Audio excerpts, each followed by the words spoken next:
It's time for another fan episode right here on Locked On Spurs. And what are they saying about the rookies' debuts? You are Locked On Spurs, your daily San Antonio Spurs podcast.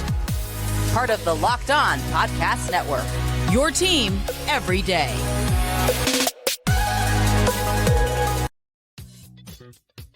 Welcome back to Locked On Spurs, the Locked On NBA Network. I'm your host, Jeff Garcia, still recovering from a cold. Not out of the woods, yes, but we're glad to have you back. I am a Spurs writer for Kens 5 San Antonio. Thanks for making Locked On Spurs your first listen each and every day. We are free and available wherever you get podcasts. What are we talking about today? We're having another fan episode. And with the regular season right around the corner, the Spurs finally got their first preseason game under their belt, which meant the NBA debut for Jereny Sochan. You had more run for Blake Wesley. Malakai Branham played. What did the Spurs fans think about the rookies in their preseason debut? Also, what are they thinking about DeMar's comments about playing in San Antonio? Much more. And he is back, everybody. He didn't give me the cold shoulder. He didn't forget. He didn't fall asleep for a nap, like he tells me. He is Danny Sanders, right here representing the fan base again. Danny, I'm glad you didn't have to take a nap and just kind of zone out, because that usually naps tend to get Danny a lot. Like when he's on, and then I say, "Hey, Danny, we're gonna go on at whatever 10 o'clock." Next thing I get the message, "Oh, I fell asleep. I had a nap." Well, I am a prolific napper. Anybody who knows me on a personal level knows that I love my naps. I love my sleep. People have told me that I have a gift of being able to fall asleep virtually anywhere. Really? Wow. Yeah. In fact, back whenever I was a teenager, I had braces. I was a brace face whenever I was a teen, and the initial appointment that I had where they're putting the braces on my teeth, I fell asleep. And this is like whenever they had, I mean, like two different doctors like moving around in my mouth, and that big plastic thing that they have holding open your mouth. No, I knocked out. I fell asleep, and I wasn't even. I mean, obviously, whenever you have braces, they don't give you any kind of like sleeping gas or anything. No. Just me. You know, I'm right there with you. I have a tendency to fall asleep. For those who don't know, I do have a little bit of ink. I do have some tattoos, and I fell asleep. I fall asleep during my sessions, and people are like, "What are you, out of your mind? That stuff's painful." At first, does it sting? Of course, it stings. But you know what it is, Danny? It's that hum of the machine. That white noise. Yeah, white noise. And that white noise will get me. And then the last time I did a session, the artist was like, "Sir, you need to stay awake in case I hit something and I need you to react." You know, like, okay, that's sensitive. I was like, sorry. I tell him it's that hum. It's that, because I don't know if you have ink, Danny, but I don't. You don't? Well, there is, don't think what like the TVs and the movies portray tattoo parlors. They're very quiet. It's almost doctor-like. And you go into your session and you're by yourself with the artist, and it's very quiet. So you combine the quietness plus that hum, that white noise. I'll forget it. I'm out. I'm done. So, but hey, everybody, you're not here to talk about our narcolepsy. We're here to talk about Spurs on this episode of Locked On Spurs. So, Danny, the fans finally got to see Jeremy Sochan. Got to see a little bit more about Blake Wesley and Malakai Branham. First of all, we'll get to your thoughts soon. But what was the overwhelming, I guess, summation of the Spurs rookies from the eyes of the fan base? It was a mixed bag. I mean, I think once the Spurs app finally decided to play nice and let people in and actually watch the game, I think it was kind of a mixed bag as to what Spurs fans thought. I was actually surprised because I was thrilled. I mean, I was thrilled being able to see them play.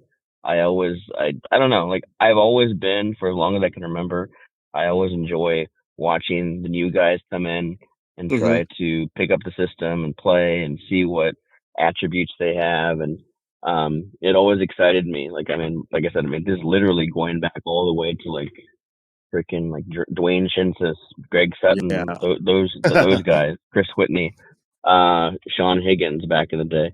So, I mean, and obviously, I mean, I became a fan whenever David was a rookie. So, I mean, I Yeah. enjoyed watching him as well. But yeah, I mean, I've always enjoyed watching the new guys. But yeah, it was kind of a mixed bag. I think some people were being more critical and saying, hey, I mean, I expected more out of Sochan, or I mean, Right. what's he going to bring? I saw a lot of positive feedback over Malakai Branham. I think he really Right. acquitted himself pretty well there in the court. I'm a really big fan of Blake Wesley. From the very first time I saw his highlights and kind of saw him play in summer league, I mean, he's just fearless. I love that he's fearless. I love watching a player that isn't afraid of the moment, isn't afraid of the fact that he's in the association now, that he finally made it. I hope that doesn't change. I think we've had this conversation before that Pop has a tendency of kind of tamping down on some of those attributes, some of those characteristics. I'm hoping that's not the case with Blake Wesley, and I'm hoping he just stays who he is and stays true to himself. But yeah, I mean, for me personally, I was thrilled. Jeremy Sochan, I think we mentioned this before, like a pod or two, whenever I was on. I was getting concerned that we hadn't seen him play or seen any kind of basketball highlights from him. And I mean, for me, he exceeded my expectations, because I don't expect him to come in and score 20 to 25 to 30 points a game. That's not who he is. That's not who he was drafted for. He was drafted to be a connector. He was drafted to be the guy who is going to kind of be like our Draymond Green, if you want to put it as far as comparisons. He was drafted to be able to play rugged, versatile defense on the interior and on the perimeter, and be able to grab rebounds and not have to find a point guard, whoever that's going to be. He blocks shots. That one block that he had in transition, where it looked like there was going to be no way he even had a chance. I mean, the raw athleticism that he showed on that one play alone, I mean, that was enough just to get me excited for the first preseason game. Sure. And to be able to know, like, hey, I mean, we haven't had a guy on our team that could do something like that since maybe Jonathan Simmons like 4 or 5 years ago. But yeah, I mean, overall, I was pleased. I don't care about the score. We got blown out. I mean, it doesn't matter. Give me all the losses. We'll probably talk about that here in a little bit as far as what we're looking forward to potentially with Wembanyama or Scoot Henderson, but I don't care. We can get blown out every game, and of course there's the first preseason game. We didn't have some of our main guys, but it doesn't matter. I want to see some progression from the new guys. I want to see them gain confidence and kind of get some playing time out there. And for me, I think it was a job well done by them. Yeah, overall, I was very impressed, not only with Sochan, but Malakai Branham. And I've always been saying that he's kind of the forgotten rookie of the three. Blake Wesley, who's coming out, his play during Vegas. Sochan, because his personality, colorful hair, and he was an unknown because he hadn't played the Vegas or Team Poland. And then there's Branham, who showed something towards the end of the Vegas Summer League, and then took off in that first preseason game. But we're not done talking. When we get back, we're going to continue our chat about the rookies, get into some fan thoughts and Danny's thoughts about what DeMar DeRozan had to say about playing in San Antonio. But before we do that, I want to talk to you about Prize Picks. When it comes to Prize Pick, it's the app that you really got to get right now. So how does it work and what is it? So basically what you do is you pick 2 to 5 players. They will go, and if they score, basically, then more or less than their Prize Pick projections, then you can win up to 10 times your money on any entry. No competing against other people. It's just you versus the projections available. Prize Picks offers projections on any sport that you watch. It includes NFL, NBA, MLB, NHL, PGA, college football, men's college basketball, women's college basketball. The list goes on and on. WNBA, soccer, MMA, yes, even disc golf. I don't even know what that is, but there it is. It's disc golf, Eurobasket, cricket, and more. That's how much Prize Picks covers all things when it comes to sports. Look, entries can be made in 60 seconds or less. Very easy, safe, and fast withdrawals.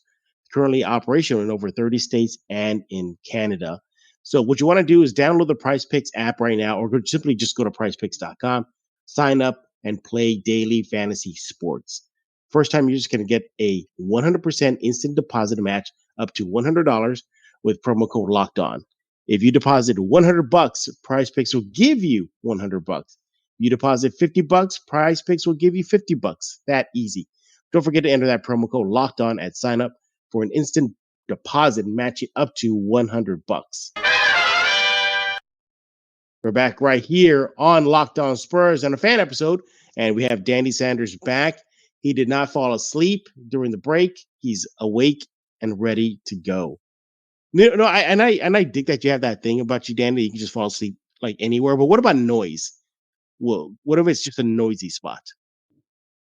Noise does not deter me from falling asleep at all. I mean, I've fallen asleep at noisy concerts. I think once before I was at a rodeo concert. I think it was a long time ago, way up in the nosebleeds. I think it was Blake Shelton who was playing or somebody fell asleep.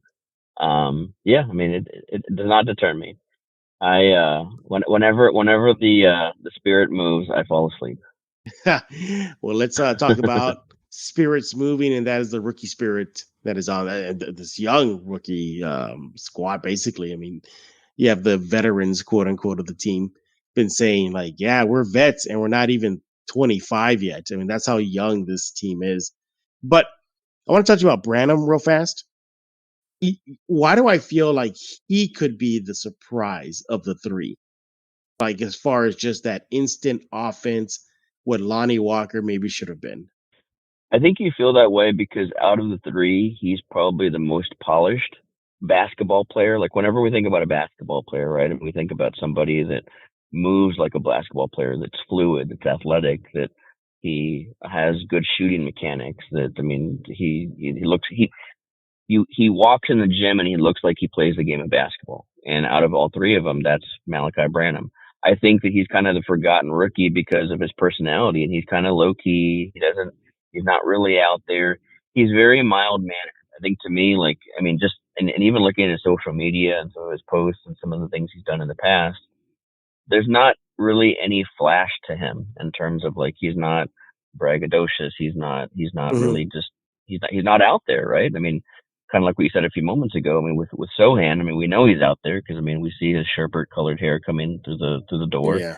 With Blake Wesley, I mean, his game is just loud. He has a loud game. It's aggressive. It's fearless. It's fierce. I mean, he's always just wanting to get to the hole and I mean, dunk in your face. With Branham, he doesn't do that. Smooth, silky, fluid, athletic. But he's one of those players where he's very polished. You can tell he's worked on his game. And right. While I don't necessarily think that he's going to be the best out of the three, I think he's going to be solid. I think to me, whenever I look at him, he screams young Rudy Gay. Just the way that he moves, the way he shoots, the way he gets to his spots. I think he can be a better defensive player than Rudy Gay was. Definitely, but that's what he looks like to me. But I think it's definitely just the polished look to him that makes it seem like he's a more complete player than the other two at this juncture of the game. And that's great because there's more to work with there as far as knowing like, hey, I mean, he's already done this much on his own. What more can he do with the training staff that the Spurs have? So I'm looking forward to it. I'm excited. I'm excited about his potential and his future and his possibilities. Right. So yeah, we'll see. Yeah, I mean, overall, I think the rookies did great. Sochan showed that switchability, that ability to do a little bit of everything. Many look at him as in the Draymond Green mold. You know, get the blocks. We saw that. Get the points. We saw the 3-point shot fall for Sochan. Rebounds, we saw that. Playing the passing lane, we saw that. We saw a bunch of that. But for a number 9 pick, Danny, I don't know about you, but he better be playing like 95% of his games in a San Antonio uniform versus an Austin Spurs jersey. Your thoughts? Oh, I think I've made my thoughts really well known about this. I mean, he should have started the other night whenever they played Houston. Number 9 pick. teeming with potential. And again, the potential to be the connector for this team, the potential to be a defensive anchor, at least for this year, right? He can be a defensive anchor because not only again can he guard the interior, but yeah, you mentioned it a few moments ago, the switchability, the fact that he was out there on Ty Washington, the fact that he was out there guarding Jalen Green. I mean, he was switching all over the place, and that's what you love to see. And you've seen those highlights from Baylor, where I think it was in the March Madness tournament, where I mean he was literally switching. I think they were playing. I forget what team they were playing, but he switched I think on 4 of their guys, and I mean he just has that versatility to where he's able to keep up with not only guards but also guard the bigger guys on the other team as well. And that's what you want to be able to see, because that's what the NBA is now, being able to switch and being able to defend and guard on the perimeter. And that's exciting. So I mean that's why I think that, yeah, I mean, again, he's not going to go out there and score 20, 25, 30 points a game. Sure, I mean, he might have a game or 2 or 3, a handful of games throughout the season where he may do that, but he's out there for his connectability, for the fact that he's going to not only ease us into the offense as far as being able to facilitate that, but more importantly, be that person that can guard anybody out there 1 to 5, and be the guy that can grab the rebound, initiate the offense, initiate the fast break, run up the floor, and just be a menace, be a pest, be a nuisance to the other team. That's what I want to see out of him. Absolutely. So yeah, I mean, I think maybe, I mean, if it were up to me, he wouldn't be in Austin at all. But I just can't see the Spurs doing that with a draft pick with a rookie. I mean, that's not the Spurs I know, unfortunately. But yeah, maybe. And plus, they got to sell some. They got to sell some Austin Spurs tickets too. So absolutely, yeah, I get they're going to that. want to send them up there. Yeah, but no, I mean, overall, not a bad debut for all. I mean, maybe Blake Wesley, you know, his shot definitely wasn't falling for most of the night, but I think that's okay because we saw what he could do in Vegas. Sochan, impressive. Malakai, just boom, just came. And what I liked about Malakai was after the game, you know, he was asked about the team's poor performance, and he said, "Oh, it was just all mental." He goes, "I tried to tell the players just go out there and play basketball." Yeah. So already you see that perhaps fast forwarded ahead of the curve basketball maturity out of him. But we're talking with Danny Sanders right here on Locked On Spurs, another fan episode, and we're about to dive into a topic that really got Spurs fans riled up. And again, let's make it very clear, Danny. Yes, we know DeMar DeRozan praises his time as a player in San Antonio as far as growth, development. He's been on record to say Pop did X, Y, and Z for his game, and look at me now. Thank you, Popovich. He played spectacularly in San Antonio, from the 30-point games to the clutch shooting. Basically, he's never said anything negative about his playing time in San Antonio. However, when it comes to just playing in the market of San Antonio, that was a whole different story. By now, all the Spurs fans know that DeMar DeRozan spoke with JJ Redick on Redick's podcast and was asked about playing in San Antonio. He said, well, playing in San Antonio, I felt irrelevant. In a nutshell, he said that he was doing well, but wasn't getting the national recognition. He was doing well, but they were not on national TV. He was doing well, but, they were being competitive, but they still never got the shine. How did fans react to that? And how did Danny Sanders react to that?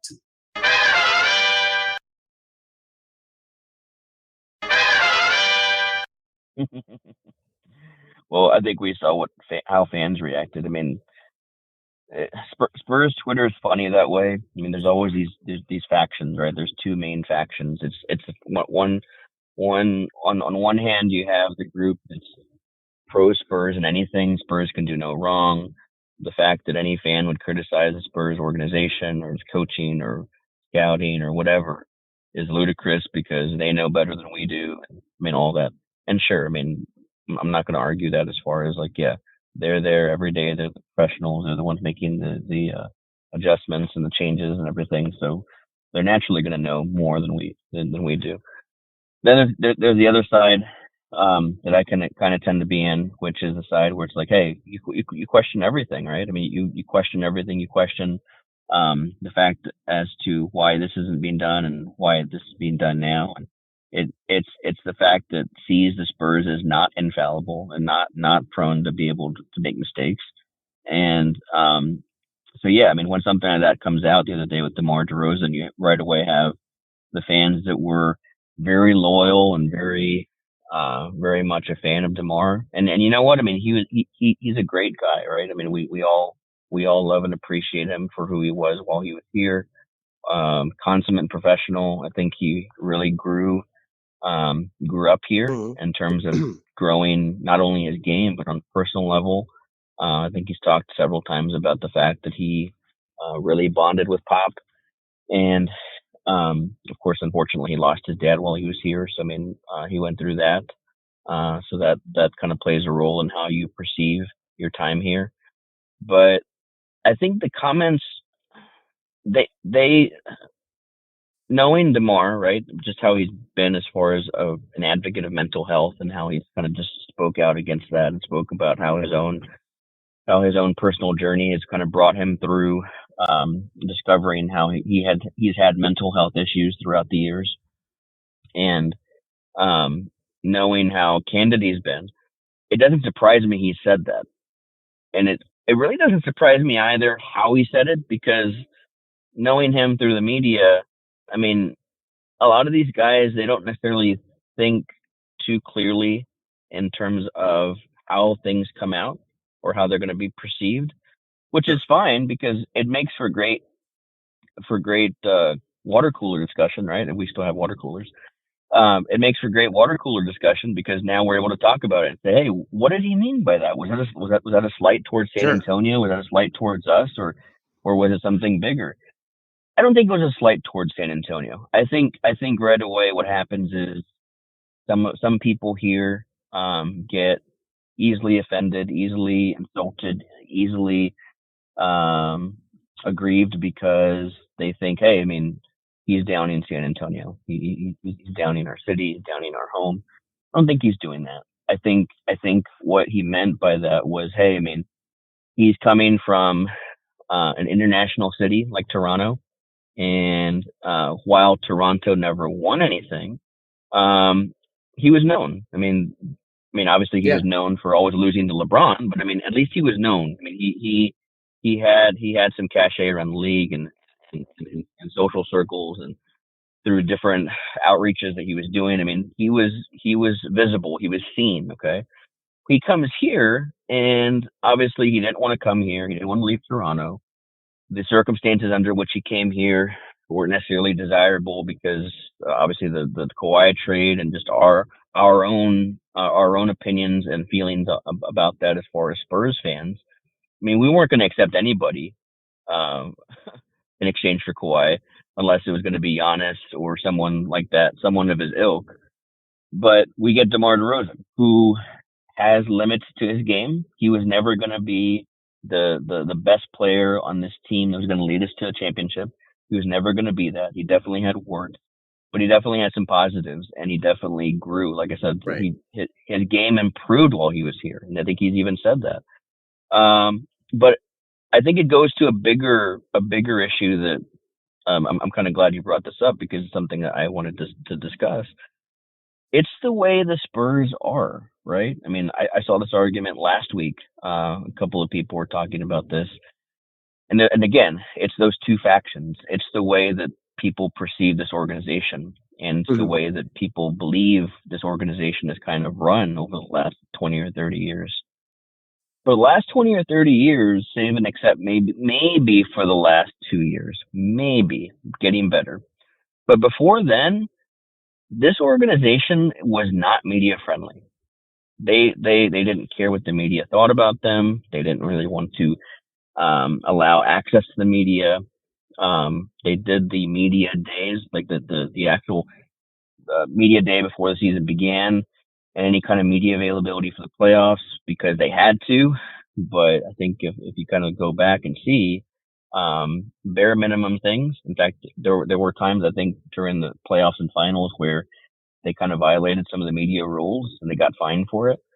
So a lot of that was based on what, and we've talked about this before, our guy, our superstar, the only, I mean, not the only superstar, but the best player that this organization has and possibly ever will have, wanted it that way because he was a private individual. That's Tim Duncan. And we're all grateful for Tim Duncan. This organization, this team would not be here in San Antonio anymore if not for Tim Duncan. Right. And some can make the argument that, hey, I mean, it could have been David Robinson too. Both of those players. But David was different. David, we saw him make commercials. We saw him in Mr. Robinson's neighborhood. Movies. We saw him doing movies, all kinds of things. Where David was different. He didn't shy away from the media, and I mean, he had the personality and the charisma where, I mean, he could hold an interview, and he actually wanted to be out in the public. And I'm surprised. I think had he been in this generation of the association, he probably would have been marketed differently because he had that about him to where he wanted to be out there. Tim was totally opposite, totally different. I think he had that initial commercial with David in the very, very beginning. Right. If you remember that Slick, that Slick commercial, right? With the gnomes and they're playing basketball. Outside of that, you didn't see him do too much. He had some Nike things in the very beginning. He had that one rap commercial with Kobe, with Nike and Sprite that they did. That was pretty cool. But I mean, as you saw him kind of progress in his career, he shied away from the media. I think I'm going to go really old school with you. I think in the very beginning, I think whenever he first came to San Antonio, shortly after he was drafted, I think it was Lisa Burkhart. She used to be a sports anchor for Ken's. Your current employer now. And she mentioned that Tim was very shy, almost to the point of being rude whenever they were kind of asking him questions. I was actually surprised she said that on air at the time. But I mean, he did not want to be in the spotlight. And I mean, good on him. I think that kind of showed in his game also, and that he was the consummate teammate. He was always wanting to pump up his teammates and bring them up, have them rise up with him. But he just didn't want to do media. He didn't want to talk to the media. He didn't want to do anything having to do with the media. And the Spurs catered to them. The Spurs catered to that, and they catered to what his wants were, what his wants and wishes were. And I'm not saying he never did media, because I'm sure people right now are thinking of examples of like, well, Tim did this and Tim did that. He did that thing with Don Harris where he did do the mailbox thing. I'm not saying he never wanted to do it. I think he did it out of obligation because he knew like he had to. But he was never going to be a Giannis. He was never going to be a Kobe. He was never going to be a KD. He was never going to be those players that looked for opportunities to talk to the media, looked for opportunities to talk to reporters, looked for opportunities to get his own podcast. That was not ever Tim Duncan, and we loved him for it. We loved him for it because at that point, he was all we ever knew of being able to taste success, taste the fact that we finally made it to the promised land. And not only did we make it, we were thriving. We created our own mini dynasty now for 20 to 22, 23 years. So yeah, we are fiercely loyal to him and we fiercely defend him, and we should. He's the greatest power forward of all time. And I would argue the top 3 player in NBA history. But that set us back in a way because of the fact that we catered to him so much.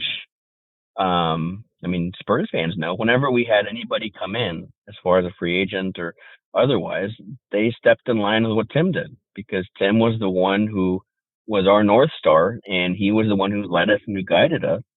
And you just did what Tim did. I think the only exception to that was probably Tony Parker. He was kind of the one that had more of that flair. He did his French rap video. He did French media. He did more media. Married Eva Longoria. That whole remember that? That was a big thing. Yeah, huge thing. He had that special on E with her, and he talked about how they met and marriage and getting married at the castle and 777 and all this other stuff. So that was really cool. And I mean, that was new to us because, like, hey, I mean, we never have seen this side of the Spurs. It was really cool. Right. Meanwhile, I mean, every other team in the league, even except maybe for the Sacramento Kings at the time, I mean, they knew that part. They knew that part of the NBA and their players because that's what the other teams were doing. But we never did that. We never marketed that way. And I say all that to say, hey, we're going back to this DeMar discussion as to what he said about San Antonio and was it a slight and how do we take it? You know, it's going to take a few more years and a few more cycles of getting young guys, getting young players in this organization. Hopefully next year, getting somebody like Wembanyama, that's going to be an international star and somebody that I think is going to grab the attention of everyone. It's going to take a few more cycles to kind of get out of that to where we give access. The Spurs give access, and they start to market their players in a different way, and they start to actually do things to get them out there in the spotlight, and allow the league and allow the media, the national media especially, to kind of come in and see what we have, see what we're building here. But again, it's like, hey, at this point, we don't necessarily want the attention because we're not going to be a good team, and that's okay because we will be a good team here in a few years from now, whenever we have some established stars. But we don't have that now. Yeah, and that's the thing with DeMar DeRozan is that he was an established all-star. And think about this too. He didn't make his all-star a game until after he left San Antonio. And he was putting up similar numbers in San Antonio that he did in his first year in Chicago. So, and then remember the outcry for DeMar not making the all-star game, the squad? I remember. Like, how did you snub him? Well, there's a common thread there, but we're not done talking. We're going to continue talking with Danny Sanders right here on this fan episode of Locked On Spurs. Let's go ahead and dive into it. Though, Danny, we've got a few minutes left before I got to let you go. But overall, for this DeMar thing, I just think came at a bad time because the Spurs need to be recruiting free agents. And I know historically they never succeed in that department as far as heavy hitters coming. But with all the money they have and the chance to put one of these potential big name free agents in the star position, max deal, just came at a bad time. That's what it felt off to me. Like, not now, DeMar. Not now. Don't say this now when they're trying to rebuild. That's the only thing that gets in my mind. I was like, not now. But Danny, I gotta let you go.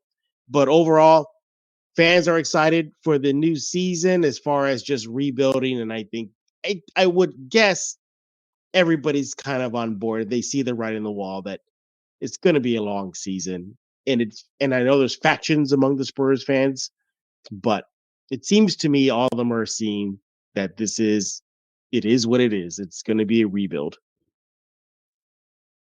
I hope so, because I still see people out there disappointed with the fact that we lost as much as we did the other day. And that's why I kind of said, like, hey, I mean, this is what it's going to be. I mean, expect that and be okay with that, because we're not looking to compete for a play-in right now. I mean, I think that's wrong-headed and foolish at that point, because, like, what is that going to get us? Where is that going to get us? That's just going to get us where we've been the last 2 or 3 years, which is a lower middling team that is not the worst, but certainly not the greatest, or certainly not amongst the elite competing for anything. And it just gets us stuck in the middle. So expect more of what you saw the other night and embrace it. Enjoy seeing the young guys out there playing and gaining confidence, because that's what's going to be able to propel us next year, and hopefully for a couple years after that, once we get our superstar in here. Absolutely. He is Danny Sanders, representing the fan base as only as he can.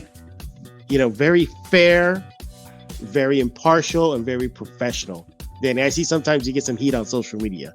So I always say, like, I always just say, like, look, he's even, he's fair, he acknowledges every side's points. That's it. That's all you gotta do. But Danny, as always, we always thank you for hopping on Locked On Spurs. I just hope the next time you're not asleep. I should buy you a box of Vibrant, and I should just send it to you, and I'll be like, take one of these about an hour before we go on. That should keep you awake. But as always, we love. Go ahead. Say Vibrant or Viagra? Vibrant. Okay, I was gonna say. Yeah. Hey. Now, well, maybe on that note, we should let him go. What's on his It's a family mind show. Right Yeah, it's a family show. Yeah. Hey, thanks again for making Locked On Spurs your first listen each and every day. We got the ultimate pro basketball preview starting October 10th, a 6-episode extravaganza to get you ready for the NBA season. The local team experts and the NBA insiders of the Locked On Podcast Network and Odyssey are combining into one ultimate NBA preview. It starts October 10th. Search the Ultimate Pro Basketball Preview 2022 on your Odyssey app, YouTube, or wherever you get podcasts. And we thank you for making Locked On Spurs your first listen each and every day. Make your second listen Locked On Fantasy Basketball, the best fantasy basketball show on the planet. Free and available wherever you get podcasts, just as Locked On Spurs is. Odyssey app, iTunes, Stitcher, YouTube page. Make sure to subscribe to Locked On Spurs. So for Danny Sanders, I am Jeff Garcia. We're going to put a lock on this fan episode of Locked On Spurs.